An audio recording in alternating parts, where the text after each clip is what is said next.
তেলবাজ সাংবাদিক এরা আপনাদের বিভ্রান্ত করে, শীর্ষ পর্যায়ে যারা থাকেন তাদের বিভ্রান্ত করেন। আমার ব্যক্তিগতভাবে প্রত্যাশা থাকবে, নিশ্চয়ই আপনাদের পরামর্শ থাকবে যাতে আমরা সঠিক সিদ্ধান্ত নিতে পারি। আমি রেজাউল করিম লাবলু, দৈনিক দেশ রূপান্তরের বিশেষ প্রতিনিধি। বিগত 17 বছরে প্রেস কনফারেন্সের নামে আমরা যা দেখেছি, গণভবনে ফেসবুকে সয়লাভ হয়ে যেত যে তেলের বন্যা বয়ে যাচ্ছে আর কি। আশা করব আগামী দিনে আপনার বা বিএনপির যেসব প্রেস কনফারেন্স হবে সেখানে অনাকাঙ্ক্ষিত, মানে ওই যে আমাদের এক ভাই বলছে জাহাঙ্গীর, যে বিটের যারা আছে প্রেস কনফারেন্সে যেন তারাই আসতে পারে।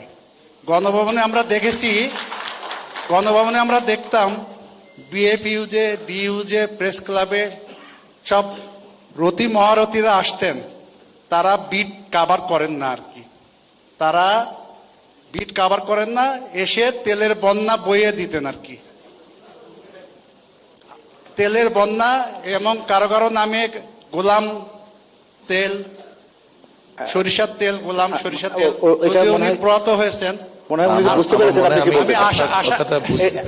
উনি বুঝতে পেরেছেন আপনি কি বলতে চান, একটু শুনুন প্লিজ। আমি বুঝতে পেরেছি, আপনাকে আমি একটু সহযোগিতা করি।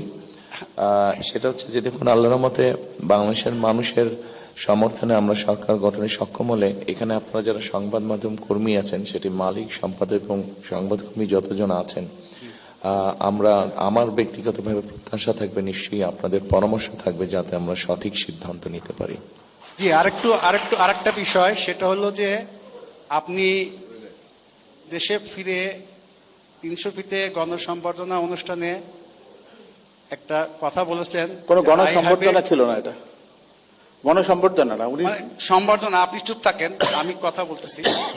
সেটা হলো যে আপনি বলেছেন I have a dream, I have a plan, I have a plan. আমি জানি আপনি বাইরে যাওয়ার পরে দীর্ঘদিন দেশের সেক্টর ওয়াইজ কোন সেক্টরে কি ধরনের ডেভেলপমেন্ট করবেন তার একটা প্ল্যান করেছেন।